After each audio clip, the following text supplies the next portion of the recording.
রাসূলের হাদিস, যারা 5 ওয়াক্তের নামাজি হবে আল্লাহ মৃত্যুকাল পর্যন্ত তাদেরকে হালাল রুজি, ইজ্জতের রুজি দিবেন। জোরে বলুন সুবহানাল্লাহ।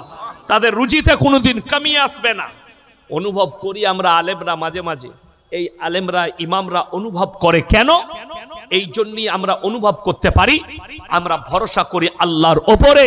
আর তোমার ভরসা হচ্ছে লটারির ওপরে, তোমার ভরসা হচ্ছে হারাম জিনিসের ওপরে, তোমার ভরসা নেই দিনের ওপরে, তোমার ভরসা নেই আল্লাহর রসুলের ওপরে, তোমার ভরসা নাই কোরআনের ওপরে যে কোরআন পড়লে আমার কাছে বরকত আসবে, নামাজ পড়লে আমার কাছে বরকত আসবে। অনেকজন মনে মনে করবে যে এই হুজুরটা খেপা কেন? আম্বানি তো বেনামাজি, মুকেশ আম্বানি নামাজ পড়ে, মমিন, টাটারা, টাটা আম্বানিয়ারা কেউ নামাজ পড়ে, এরা তো ইসলামের মধ্যেই নেই। আল্লাহ কেন সম্পদ দিল? অনেকজন মনে করে আমি তো নামাজ পড়ি না, আমি বড় লোক। কে বললে আপনাকে যে টাকা থাকলে খেতে পাই? ভুল। টাকা থাকলে ইজ্জত পাই কে বলল আপনাকে? তার দলিল দেখলেন। ইমাম সাহেবের বেতন 7,500। গ্রামের যদি 1 কোটি টাকার মালিক মারা যায়, জানাজা কে পড়াবে? আপনাদের এলাকার এমএলএ পড়াবে না ইমাম সাহেব? ইমাম সাহেব বড় কষ্ট লাগে জানবেন। আমি প্রথমেই বলেছি আয়াতটা, ওয়াতু ইজ্জু মান তাশা ওয়াতু দিল্লু মান তাশা বিয়াদিকাল খায়র ইন্নাকা আলা কুল্লি শাইইন কাদির। জেনে রেখে দিবেন, টাকা থাকবে, সম্পদ থাকবে, খেতে পাবেন না। যাদের মনে হচ্ছে টাকায় খেতে পাওয়া যায়, সকালবেলায় উঠে কলকাতায় ট্রেন ধরে চলে যান, ধবুলিয়া থেকে ট্রেন ধরে কলকাতায় যান, প্রেসিডেন্টি জেলে গিয়ে পার্থবাবুকে জিজ্ঞেস করে আসুন, স্যার টাকায় কত সুদ? উনি বলে দিবেন টাকায় কত সুদ আছে। 250 কোটি টাকা গার্লফ্রেন্ডের ঘর থেকে বেরিয়েছে, জেলের ভেতরে বসে পুরা রুটি খেতে হচ্ছে। সকালবেলায় উঠে কৃষ্ণনগর টাউনে যাবেন, 100টা বড় লোক দেখিয়ে দেবো, সকালবেলায় আন্ডার প্যান্ট পরে ছুটছে। কি হলো বে? শয়সু গয়াকার র। ডাক্তারে বলেছে 4.5 কিলোমিটার হাঁটবি সকালবেলায়। অনেকজন আবার ভয়ে নিজের বউকে নিয়েও হাঁটছে, খেপি এখন থেকে হাঁট, নাহলে তোকেও ধরে নিবি। বউকে নিয়ে হাঁটছে। সুগার 100 কোটির মালিক, কিন্তু রাতের বেলায় পুরা রুটি খেতে হয় করেলা ভাজি দিয়ে। কথাটা বুঝতে পেরেছেন না পারেননি? পুরা রুটি করেলা ভাজি দিয়ে খেতে হয়। কর্মচারী, আমি আজ থেকে 8 বছর আগে কলকাতার বজবজের কাছে, চড়িয়ালের কাছে, বজবজ ওই চটার কাছাকাছি এক জায়গায় জলসায় গেছি। রাত 11টায় জলসা শেষ, আমার জলসাই শেষ হলো। হাজি সাহেব একজন বললে, হুজুর আমার বাড়িতে দাও। বাড়ির গেটে ঢুকে আমার মাথায় তাক পড়ে গেছে। তার ম্যানেজারকে জিজ্ঞেস করলাম, বলে হুজুর 35 কোটি টাকার বাংলো, এটা 5 বিঘে এরিয়া নিয়ে আছে বাংলোটা। ডাইনিং টেবিলে 50 জন বসে খাবে। কে কে বসেছে? আমি, আমার ড্রাইভার, ইমাম, মুয়াজ্জিন, তিনার ম্যানেজার, কর্মচারী, খেটে খাওয়া লোক বসেছে। হাজি সাহেব আমার পাশে বসেছে। টেবিলে কি কি আছে? ভেটকি মাছের পাতুরি, ভাপা ইলিশ, চিকেন তন্দুরি, টেংড়ি কাবাব আর পরোটা, ভুনা, গোটা টেবিল ভর্তি। হাজি সাহেবকে আমি বললাম, হাজি সাহেব একটা টেংড়ি কাবাব দিই। না চলবে না। ভাপা ইলিশ ছোঁয়া চলবে না আমার, আপনারা খান। বলে আপনি কি খাবেন? বলে আমার আলাদা আসছে। আমি মনে মনে করলাম, আল্লাহ তাহলে স্পেশাল মাল কিছু আসছে, পাশে যখন আছে একটু খাবো। আমাদের মৌলবীরা, আল্লাহ আমাদের তকদিরে মেপেই দিয়েছে লোকের ঘরে খাবি। আমরা নিজের ঘরে কম খাই, লোকের ঘরে বেশি খাই, ঠিক কিনা কথা বলেন? একটা ইমাম সাহেব 28 দিন আপনার ঘরে খাচ্ছে, 2 দিন 4 দিন ছুটি পাই আমরা, বিবির কাছে 4 দিন খাই। আমাদের পড়ার জীবনটাও মাদ্রাসায় ঘ্যাট খেয়ে কেটেছে, এখন আবার আল্লাহ তকদিরে লিখেছে লোকের ঘরে খাবি। কি বুঝলেন? ওইটাই টেবিলে বসলাম, মনে মনে করছি তাইলে পাশে যখন আছে 1 লুকমা পাবো। ব্র্যান্ডেড কাঁচ, চাইনার কাচের 2100 টাকা দামি প্লেট, বাটির দাম 1250। বাটিতে আছে করলা ভাজি, প্লেটে আছে 2টো পুরা রুটি। আমরা হাই সাহেব এটা আপনার? বলে হ্যাঁ। আমি বললাম ডাইনিং টেবিল আপনার, খাবার আপনার, টাকা আপনার, রুজি আল্লাহ মেপেছে কর্মচারীর, মৌলবীর আর মুয়াজ্জিনের। হযরতে জাকারিয়া মরিয়মকে জিজ্ঞেস করছেন, ক্বালা ইয়া মারইয়ামু আন্না লাকি হাদা, ওগো মরিয়ম তোমার ঘরের মধ্যে এত দামি দামি আখরোর মুনাক্কা, আশ্চর্য আশ্চর্য ফল খাবার কোথা থেকে পাচ্ছ? মরিয়ম উত্তর দিলেন, ক্বালাত হুয়া মিন ইনদিল্লাহ ইন্নাল্লাহা ইয়ারযুকু মান ইয়াশাউ বিগাইরি হিসাব। আল্লাহ যাকে ভালোবাসেন, আল্লাহ যাকে পছন্দ করেন তাকে বেশুমার রিজক দান করেন। কোথা থেকে দেব, কেমন করে দেব, আমি আল্লাহ ছাড়া পৃথিবীর কেউ জানে না। জোরে বলুন সুবহানাল্লাহ। রুজির মালিক আল্লাহ, কোথা থেকে দেবো, কেমন করে দেবো, আমি আল্লাহ ছাড়া কেউ জানে না। আমার 1 জানুয়ারি প্রোগ্রাম ছিল ত্রিপুরায়, আসামের বর্ডারে, এয়ারপোর্ট থেকে 150 কিলোমিটার দূরে। তো আমি তার আগের দিনে 31শে ডিসেম্বর জলসা করেছি মালদায়, টাউনের পাশে। রাতের বেলায় গাড়ি ধরলাম, 12টায় জলসা শেষ করে 12:30টায় গাড়ি ধরলাম, 12:15-20 একবারই সকাল 6:30টায় শিয়ালদায় নামলাম। আমার ফ্লাইট ছিল 12:30টায়, 12:20 আমি এয়ারপোর্ট 8টার মধ্যে 8:30টার মধ্যে ঢুকে গেলাম। তো 1 কাপ কফি খেলাম। কফি তো লয়, ইন্দুর মারা 20, 140 টাকা দাম। কি বুঝলেন? আমি বললাম আল্লাহ, ইন্দুর মারা 20 খাওয়া ভালো, খেতে হবে। খেলাম, বসে আছি। তো একজন অফিসার 10টার সময় আমার উপরে নজর পড়েছে, আমাদের বর্ধমান জেলায় বাড়ি। তো সে ছুটে এলো, হুজুর কিছু খাওয়া দাওয়া করেছেন, আমি আপনার ভক্ত। আমি বললাম না, আমি ত্রিপুরায় গিয়ে খাবো, আমার হাত ছাড়ে না, খেতেই হবে আমার সঙ্গে। তার অফিসে নিয়ে গেল, নিয়ে গিয়ে সে একটা থাল কিনে নিয়ে এলো। থাল, চাওয়াল আছে, ডাল আছে, চাটনি আছে, আপনার 2 রকম সবজি আছে, পাঁপড় আছে 2-4টা, আর একটা রসগোল্লা আছে। খেলাম। আমি বললাম ভাই কত লিয়েছে? বলছে 760 টাকা। আমরা নাউজবিল্লাহ, আমার মাদ্রাসায় একদিন সংসার চলত। যাই হোক, আমি যেটা বলতে চাইছি, আমি নিয়ত করেছি ত্রিপুরায় নেমে খানা খাবো। আল্লাহ রুজি মেপেছে এয়ারপোর্টে ওই ভাইয়ের হাত ধরে। পৃথিবীর মানুষ, তুমি জানোই না তোমার মৃত্যু কবে হবে আর রুজি কোথায় লেখা আছে। আমি বলে যাচ্ছি, কলকাতায় গিয়ে দেখতে পাবেন, কৃষ্ণনগরে পাবেন, কোটি টাকার মালিক রাতের বেলায় রাত 2টোর সময় মদ খেয়ে প্রবেশ করে বাড়িতে, গাঁজা খেয়ে প্রবেশ করে, আর বউ শুয়ে থাকে কুকুরের সাথে। আর আপনি এই গ্রামের মানুষ, ধুবুলিয়া থানার এলাকার মানুষ, আপনি রাতের বেলায় এশার নামাজ পড়ে মাঠে খাটেন, বিবির সঙ্গে ডাল আর আলু সানা আর একটা ডিম ভাজি দিয়ে 1 দস্তরখানে ভাত খেয়েছেন, ফজর পর্যন্ত বিবির গলায় হাত রেখে ঘুমাতে পেরেছেন। আল্লাহর শুকর আদায় করুন, ফজরের নামাজ পড়ে। আল্লাহ আমার থেকে বড় সুখী কেউ নেই। যারা মনে করছেন টাকায় সুখ, তারা তাকিয়ে দেখুন, যার যত বেশি টাকা তার তত বেশি দুঃখ। শুধু দুঃখ নয়, এই দুনিয়ায় নয়, পরকালেও আছে। রাসূল আকরাম সাল্লাল্লাহু আলাইহি সাল্লাম হাদিস বর্ণনা করলেন, যারা গরিব মুমিন ব্যক্তি আছেন তারা শুনেন, একজন বড়লোক মুমিনের থেকে একজন গরিব মানুষ মুমিন ব্যক্তি 500 বছর আগে জান্নাতে প্রবেশ করবে। জোরে বলুন সুবহানাল্লাহ। সব থেকে বড় জিনিস, হাত তুলে বলুন তো, আজ থেকে 5 ওয়াক্তের নামাজি সবাই হব। জোরে বলুন ইনশাআল্লাহ। যুবক যুবতী উভয়কে বলছি, নামাজ পড়ো, নামাজ পড়ো। কিয়ামতের আলামত উলামারা দেখতে পাচ্ছেন। করিবান, কিয়ামত কাছে, কিয়ামত দোরগোড়ায় এসে পৌঁছে গেছে। আলামত গুলো আস্তে আস্তে প্রকাশ পাচ্ছে। আপনি রাস্তা পাবেন না, সেই দিনে ইস্তেগফারের কোনো রাস্তা থাকবে না। আমার বন্ধুগণ, আমার ভাই, আল্লাহর কাছে ইস্তেগফার করে কাঁদুন, আল্লাহ আমার জীবনের পাপগুলো মার্জন করে দাও, ক্ষমা করে দাও, আজ থেকে আমাকে নতুন জীবন যেমন করার তৌফিক দান করো। আল্লাহর কাছে কাঁদো আর 5 ওয়াক্তের নামাজি হও। হালাল রুজির ওপরে বিশ্বাসী হও, হালালের ওপরে টিকে থাকো।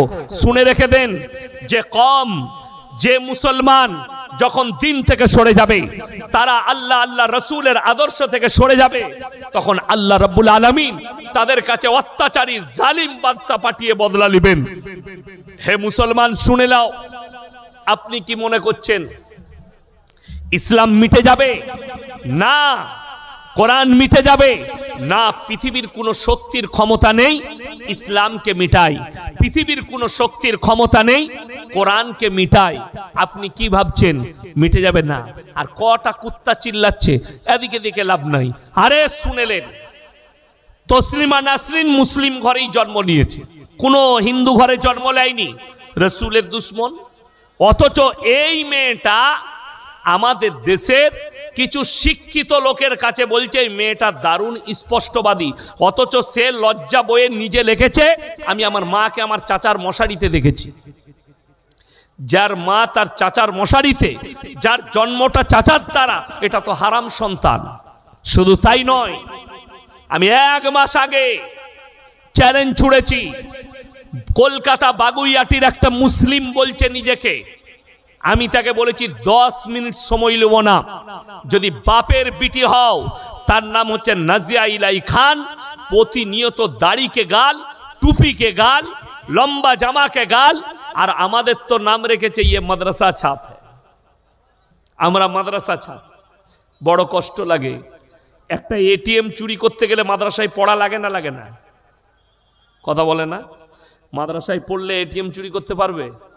এটিএম ডাকাতি করতে গেলে কি হতে হবে? ইঞ্জিনিয়ার। ইঞ্জিনিয়ার কোথায় হয়? মাদ্রাসায়। কলেজে হয়। বড় দুঃখের বিষয়। তারপরও দোষ হচ্ছে মাদ্রাসায় জঙ্গি তৈরি হয়। বড় কষ্ট। আমি আপনাকে দলিল দিয়ে যাচ্ছি। বেলডাঙ্গায় যে দ্বন্দ্ব হয়েছিল, আল্লাহকে গালি নাম লেখা হয়েছিল, ছেলেটার নাম হচ্ছে সায়ন হালদার, কল্যাণী বিশ্ববিদ্যালয়ের স্টুডেন্ট। তাহলে নিশ্চয় এই ইউনিভার্সিটি আর বিশ্ববিদ্যালয়গুলো কি তৈরি করে? জঙ্গি তৈরির আঁকড়া হচ্ছে আসলেই কলেজ ইউনিভার্সিটি, মাদ্রাসা নয়। আমরা মাদ্রাসায় যেটা বলি, বাবা বাপ মায়ের খিদমত করবে, জোরে বলুন সুবহানাল্লাহ। বাপের সঙ্গে খারাপ ব্যবহার করো না, তোমরা জিনায় লিপ্ত হইও না, তোমরা খারাপ কাজে লিপ্ত হইও না, মানুষের উপকার করবে, ক্ষতিকারও করো না। এটা দিয়ে দিই। এরপর বলে দিই, একটা মানুষের জন্য গোটা কমিউনিটি দায়ী হবে না। এই সিদ্দিকুল্লাহ ভাই বললে না মসজিদে জুতো চুরি হয়, শুনে রেখে দেন, নামাজি কখনো চোর নয়, চোর নামাজি সাজে। আর একটা লোক চুরি করলে গোটা কমিউনিটি, একটা মুসলিম সমাজ চোর নয়। ঠিক কি না কথা বলেন? একটা হিন্দু মেয়ে, তার নাম হচ্ছে নূপুর শর্মা, রসুলকে গালি দিয়েছে, যার কারণে গোটা হিন্দু সমাজ দায়ী নয়। তাদেরকে আপনি গালি দিতে পারেন না, তার ধর্মকে তার জন্য গালি দিতে পারেন না। তার জন্য দায়ী হচ্ছে সেই মেয়েটা নিজে, নিজে দায়ী। আগে আপনি ঘরটা সামালেন। আরে এটার জন্য আন্দোলন হয়েছে, কলকাতায় আন্দোলন হয়েছে, দিল্লিতে আন্দোলন, মুম্বাইয়ে। আর গোটা আমাদের দেশের মুসলমান নয়, পৃথিবীর মুসলমানরা চোখে কালো চশমা পড়েছে, এদের নজরে আসেনি? সৌদি আরবের বাদশা সালমান প্রিন্স 1 মাস আগে রিয়াদে একটা কনসার্ট করেছে, গানের কনসার্ট, যার পেছনে স্ক্যানার যেটা ছিল সেটা হচ্ছে কাবাঘর। আর স্টেজে যে মেয়েটা ড্যান্স করেছে সে হচ্ছে পৃথিবীর সবথেকে নাংটা মেয়ে জেনিফার লপেজ। ন্যাংটো ড্রেস পরে, গোটা শরীর খোলা, খালি তার লজ্জা স্থান আর এই বুকগুলো, তার চেস্টগুলো খালি ঢাকা, বাকি তার শরীরের সব খোলা। এই মেয়েটা ড্যান্স করছে কনসার্টে, আর তার ছবিটা উঠছে ওই কাবা ঘরের স্ক্যানারে। গোটা পৃথিবী নীরব হয়ে দাঁড়িয়ে আছে। ইসলামী রাষ্ট্র সৌদি আরব যেটা করেছে, যদি এটা জেনে শুনে করে, শুনে রেখে দেন, ইসলাম কোরআনের আইন বলছে একে সঙ্গে সঙ্গে হত্যা করা দরকার, হত্যা করে দিতে হবে। এটা হত্যার যোগ্য কাজ করেছে, এটা ইসলামী আইন। অথচ গোটা পৃথিবীর সবাই যারা আন্দোলনে নেমেছিল নূপুর শর্মার বিরুদ্ধে, তার কাছে তো ঈমান নেই, তার কাছে তো রসুলের জ্ঞান নেই, তার কাছে তো রসুল সম্পর্কেই জ্ঞান নেই, আল্লাহ সম্পর্কে জ্ঞান নেই। তার লেগে তো আমি দোয়া করেছি, আল্লাহ যদি তকদিরে ঈমান লেখা থাকে নূপুর শর্মাকে ঈমান দান করো, তা না হলে পৃথিবীর মানচিত্র থেকে মুছে দাও। বলুন আমিন। তুমি সালমান প্রিন্সের জন্য কজন আন্দোলন করেছে, কটা নেতা মন্ত্রী বলেছে এ সব থেকে বড় অবমাননা করেছে সালমান প্রিন্স। এবং আরবের শেখরা টুপি লাগিয়ে রুমাল লাগিয়ে সেই কনসার্ট দেখছে গদিতে বসে আর হাততালি মারছে গানে আর ড্যান্সে, অথচ তারা নামাজ পড়ে, অথচ তারা রোজা রাখে। ওই জন্য আমি বললাম মুসলমান ঘরে জন্ম নিয়ে কাফের হয়ে যায়, আর বেঈমানের ঘরে জন্ম নিয়ে ইমানদার হয়, মুমিন হয়। কাফেরের ঘরে জন্ম নিয়ে মুমিন হওয়া যায়। যদি বলেন দলিল দেন, আমি হিন্দুস্তানের মাটিতে একটা রিসেন্ট দলিল দিচ্ছি। বাবরি মসজিদের ওপরে যে লোকটা প্রথম হামবার মেরেছিল তার নাম বলবীর সিং। এই বলবীর সিংকে আল্লাহ ইসলামের জন্য কবুল করেছে, জোরে বলুন সুবহানাল্লাহ। এর হিস্ট্রি জানেন, এর মধ্যে কতটা ইসলামের প্রতি ঘৃণা ছিল। এই বলবীর সিং বাবরি মসজিদ ভেঙেই থেমে থাকেনি, সেখান থেকে দুটো ইট এনেছিল। তার মা বললে, বাবা এই ইট দুটো কিসের? বললে ওই বাবরি মসজিদের ইট। কেন এনেছিস? বললে আমি সকাল আর সন্ধ্যা এই ইটের ওপরে পিশাব করব, জোরে বলুন নাউজুবিল্লাহ। তার এই পিশাব করাটা আমার আল্লাহ কবুল করেছেন এবং তাকে ইসলামের জন্য কবুল করে নিয়েছে। সকলে জোরে বলুন নারায়ে তাকবীর, আরো জোরে বলুন নারায়ে তাকবীর। আল্লাহ কবুল করেছেন, তার কারণ একটাই, জেনে রেখে দিবেন, আল্লাহ যদি হিদায়েত দেয় পৃথিবীর যে কোনো কিনারায় থাকুক আল্লাহ হিদায়েত দিয়ে দিবেন। দিবেন না? দিবেন না? আল্লাহ হিদায়েত দিবেন। আমি তো নাজিয়া ইলাই খানের জন্যও দোয়া করি, আল্লাহ তুমি একে হিদায়েত দাও, আল্লাহ তসলিমা নাসরিনকে হিদায়েত দাও। আল্লাহ যারা ইসলামের দুশ্মন আছে, দুশ্মনানে ইসলামকে আল্লাহ তকদিরে ঈমান লেখা থাকলে তাদেরকে ঈমান দান করো। আমার হাবিব সাল্লাল্লাহু আলাইহি ওয়াসাল্লাম আখলাকের সাথে, মেহনতের সাথে, আখলাক এবং চরিত্রের সাথে ইসলাম প্রচার করেছেন। রাসূল আকরাম সাল্লাল্লাহু আলাইহি ওয়াসাল্লাম, বড় দুঃখের বিষয়, আপনি অবাক হবেন, আল্লাহর হাবিব সাল্লাল্লাহু আলাইহি সাল্লাম যেদিনে মক্কা বিজয় করেছেন পৃথিবীর মানুষকে এমন একটা বার্তা দিয়েছেন, আজ পর্যন্ত পৃথিবীর কোন রাজা বাদশা সেটার উপরে কোনো বাপের বেটা আমল করতে পারবে না, যেটা রাসূল সাল্লাল্লাহু আলাইহি সাল্লাম দেখিয়েছেন। আল্লাহর নবী যেদিনে মক্কা বিজয় করেছেন, আল্লাহর হাবিব সাল্লাল্লাহু আলাইহি সাল্লাম বললেন, তোমরা আমার 5টা কথার উপরে আমল করো। কেন? সাহাবীরা তলোয়ার নিয়ে দাঁড়িয়ে গেছে, আজকে বদলা লিবার দিন, আজকে আমি বদলা নেব, আজকে রিহাই নেই। আল্লাহর হাবিব সাল্লাল্লাহু আলাইহি সাল্লাম বললেন, হে আমার সাহাবীরা বসে যাও, বদলা নয়, আমি আল্লাহর নবী দয়া করতে জানি, ক্ষমা করতে জানি, বদলা নিতে জানি না। যিনারা হাজী সাহেব আছেন তিনারা নিশ্চয়ই দেখেছেন, হাজী সাহেব ভাইরা দেখেছেন, মক্কায় গিয়ে উহুদের প্রান্তরে লোহার ব্যারিকেড দিয়ে ঘেরা আছে, 70 জন সাহাবীর কবর। সেখানে যিনি একজন শুয়ে আছেন, আল্লাহ রাসূল সাল্লাল্লাহু আলাইহি সাল্লামের চাচা যান হযরতে আমির হামজা রাদিয়াল্লাহু তাআলা আনহু, সেই জায়গায় শুয়ে আছেন। যুদ্ধের ময়দানে বুকটাকে চিড়ে শ্বাস নালী থেকে কলিজা থটটা বার করে চিবিয়েছিল, তার নাম হিন্দা। আল্লাহ রাসূল সাল্লাল্লাহু আলাইহি সাল্লাম সাহাবীদেরকে বললেন, তোমরা আমার 5টা কথার উপরে আমল করবে। নাম্বার 1, বৃদ্ধাকে মারতে পাবে না। নাম্বার 2, বৃদ্ধকে মারতে পাবে না। নাম্বার 3, শিশুকে মারতে পাবে না। নাম্বার 4, আত্মসমর্পণ করলে মারতে পাবে না। নাম্বার 5, কাবা ঘরে প্রবেশ করলে তোমরা মারতে পাবে না। জোরে বলুন সুবহানাল্লাহ। এটা ছিল রাসূলের আখলাক। আল্লাহর হাবিব বললেন, শোনো, আমি আল্লাহর নবী দয়া করতে জানি, মায়া করতে জানি, ক্ষমা করতে জানি, বদলা নিতে আমি আল্লাহর রাসূল জানি না। জোরে বলুন সুবহানাল্লাহ। অথচ আপনি মুসলমান বলছেন। আজকে আমাদের দেশে মুসলমানের রক্ত নিচ্ছে। ঠিক বললাম না ভুল বললাম? আপনার নদিয়া ডিস্ট্রিক্ট নয়, জানেন এই পশ্চিম বাংলায় বীরভূম ডিস্ট্রিক্টে পেপার দেখেছে, গোটা ভারতবর্ষ দেখেছে, বাগদুই কাণ্ড দেখেছেন না? দেখেননি? বাগদুই কাণ্ড রামপুরহাটের কাছে একটা মানুষকে মার্ডার করলো কে? মুসলিম যুবকরা। তার পরিবার শেষ, সে মারা গেল। তার বদলায় 11টা বাড়িকে জ্বালিয়ে দেওয়া হলো। সেখানে 14 থেকে 15 জন, এমনকি শিশু পর্যন্ত রেহাই পায়নি, মারা গেল। এই 11 জন আর একজন মার্ডার হয়েছে 12 জন। এরপরে সিবিআই নিজের হাতে কেস নিয়েছে, 40 জনকে হেরাসতে নিয়েছে, তাদেরকে কাস্টাডিতে রেখেছে 40 জনকে। 40 আর 12 কত বাবা? কথা বলেন। 52। এই 52টা পরিবার, তাদের পরিবারগুলো শেষ। মেরেছে মুসলমান, মরেছে মুসলমান, জেলের কুঠরিতে বসে আছে মুসলমান। অথচ রাসূলের হাদিস, এক মুমিন আর এক মুমিনের ভাই ভাই। জোরে বলুন সুবহানাল্লাহ। আপনার দ্বারা কেউ কষ্ট পাবে কেন? আপনি তো মুমিনই হতে পারবেন না। আপনার দ্বারা এমন কি রাসূলের হাদিস শুনেন, আল্লাহর নবী বলেছেন, তোমরা দেখো না তোমার বাড়ির পাশে কে বসবাস করছে, সে দলিত হোক, আদিবাসী হোক, হিন্দু হোক, খ্রিস্টান হোক, সে যদি ক্ষুধার্ত হয় খাবার দাও, বস্ত্রহীন হলে বস্ত্র দাও, বিপদে পড়লে পাশে দাঁড়াও। আসল কথা কি জানেন? আপনি দিনটাকে নিজের মতো করে বুঝতে চেয়েছেন।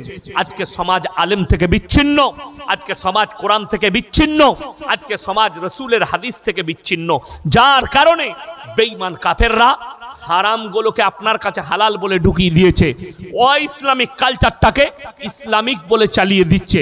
আজকে তো নদিয়া ডিস্ট্রিক্টে নেই, না আছে নাকি জানি না, আমার বর্ধমান জেলায় দেখুন, নিকাহটা সুন্নত না সুন্নত নয়?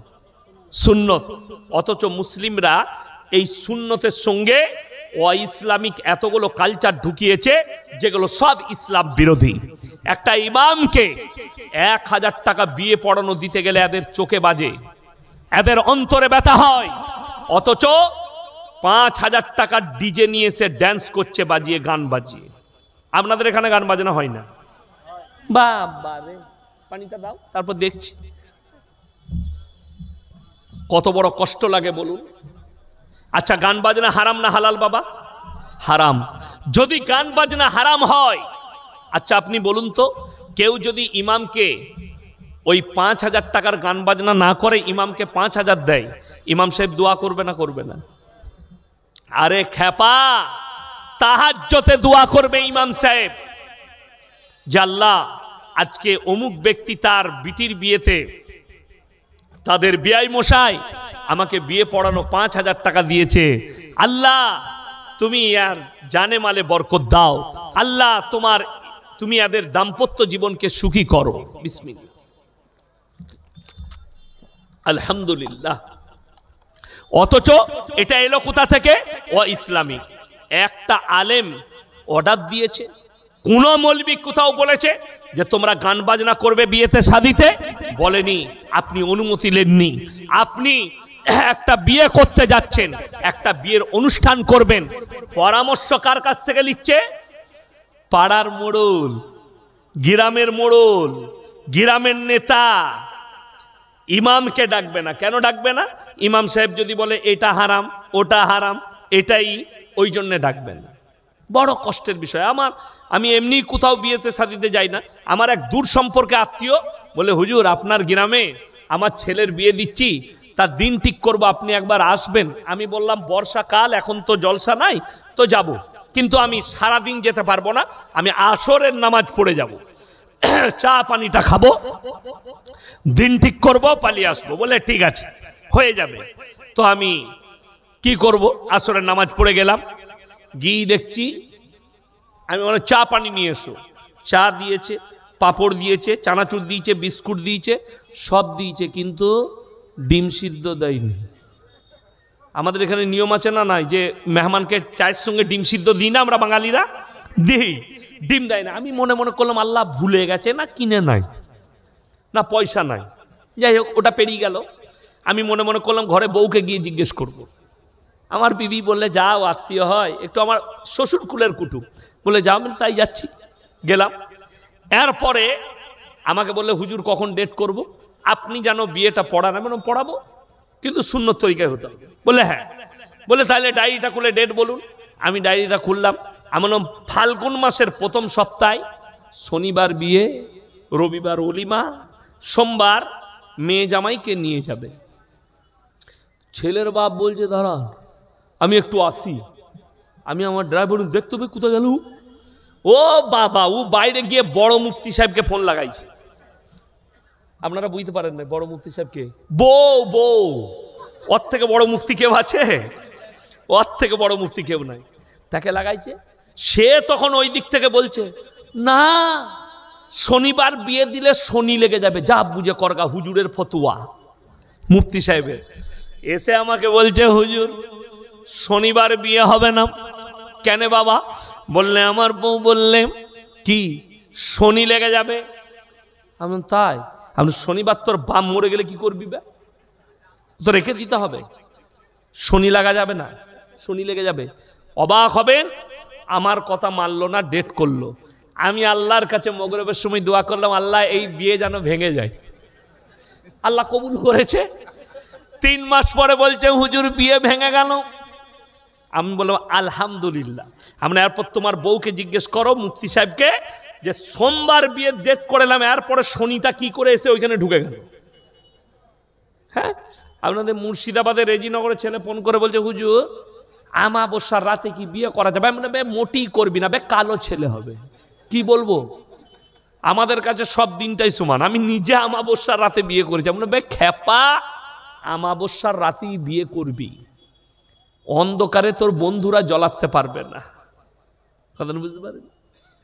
আমাদের দেশ ওই খালার আর ফুপুর ইসে চলছে। হাদিসে, হাদিসুন নিসা। একটা ছেলে এখন ইয়ং ছেলে, নামাজ পড়ে, 5 ওয়াক্তের দাঁড়িয়ে আছে, বেচারা বিয়ে করেছে কাকে? একটা মাদ্রাসায় পড়া 20 পারা হাফেজ, 20 পারা হিফজ করেছে মেয়েটা, তাকে বিয়ে করেছে। এখন পাড়ার খালা বলছে, তার দাদি ফতোয়া দিয়েছে, হ্যাঁ বা তোর বউ যে কোরআনের হাফেজ, তো তুই যে হাফেজ লস বাপ, তাহলে তো তার উপরে তো চাপা যাবে না, কোরআন আছে বুকে। নাউজ বিল্লাহ। এ ছেলে শালা ফেরে পড়ে গেছে। আমি কি পাপ করলুম একে বিয়ে করে?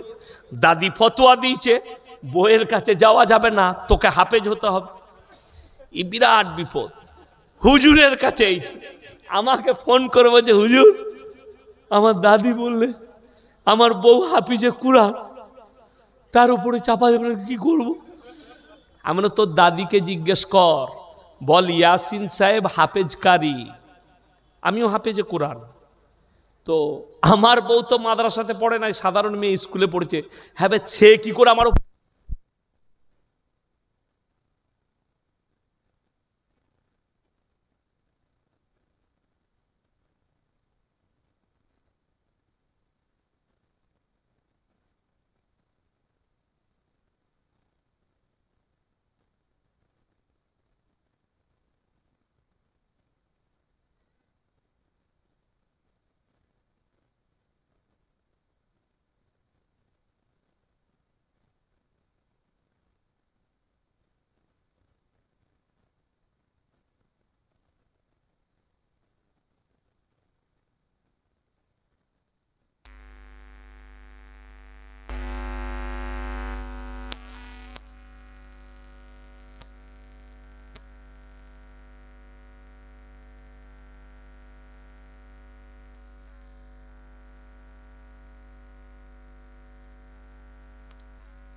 খালার হাদিসে, দাদির হাদিসে আমাদিকে দুটো কাজে মৌলবীদিকে রেখেছেন, হলে আর মোলে।